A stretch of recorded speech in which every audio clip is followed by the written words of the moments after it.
Some fighters have managers as soon as they turn professional. Some won't get managers for 6 fights in. But the question is really, do you need a manager? And yes, they definitely have its benefits. But when I come to picking a manager for my career, there's certain boxes they've got to tick off. And for me personally, these are the questions that I ask myself. Do they have contacts to get you fights?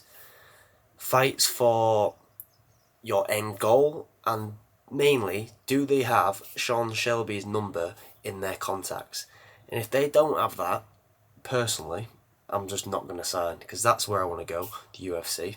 And if they don't have that number in, or Dana White's, I'm not signing, because they don't have a contact for the UFC. They potentially might have contacts to get you to the level of the UFC, but I'm not looking for that. I'm looking to get there, and I want a close contact within the UFC. If they haven't got that number, I'm not signing. Next one, do they have contacts for training? Are they going to give me different sort of environments that I can put myself in? Do they have contacts in America? Do they have contacts in Thailand?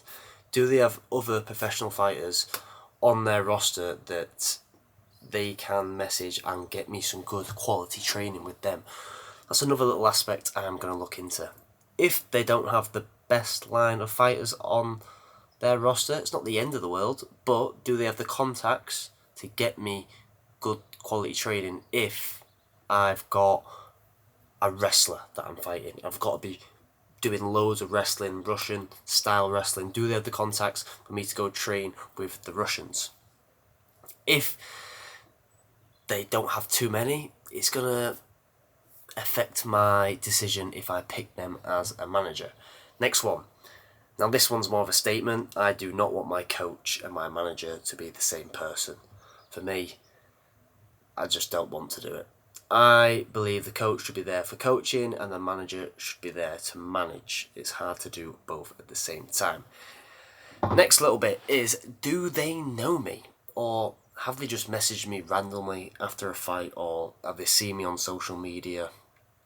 Or have they come up with me from the start? Because sometimes I look at it as, what are they getting out of it? If they're messaging me, they're getting something out of it. And sometimes at the early stages, they just want 20%. And the rewards you get back in return aren't really valid to sign that contract. So I'm going to ask myself, are they in it for them or are they in it for me? And that is dependent if I will tick that box and take them as a acceptable candidate, really. And the last one, and I think personally this is probably, bar the UFC contact, this is probably the most important one for me. And do they have successful businesses themselves? Do they run businesses? Are they hands off with businesses? Or do they have nothing?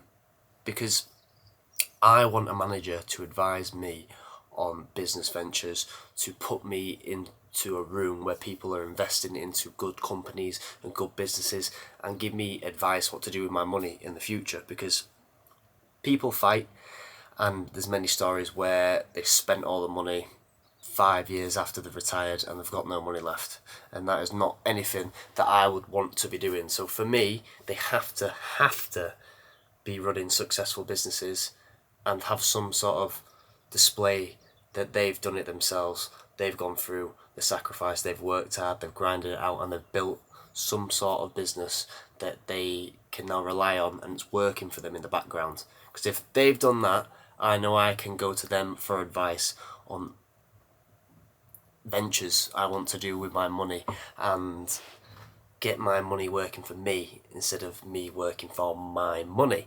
But they're my main things that I will ask myself. Do they have contacts for the fights to get you to the UFC? Do they have Dana White's or Sean Shelby's number? Do they have contacts for training to get you to different countries with different training partners in case you have a fight that is very specific to an individual? Who else are they managing?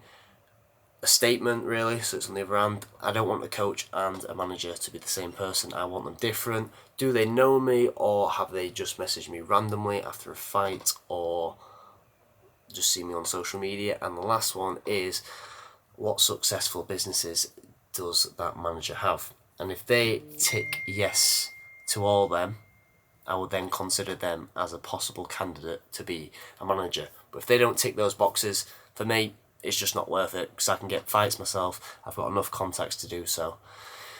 That means if you're a manager watching that, you know what boxes you need to tick. But if anyone else wants to follow how I see having a manager in MMA, I don't really believe you need it in your really pro career, and you just need to make sure you get a good ROI, a good return on your investment, and they are actually worth signing that contract for. And not only are they going to get something out of it, are you going to get something out of it.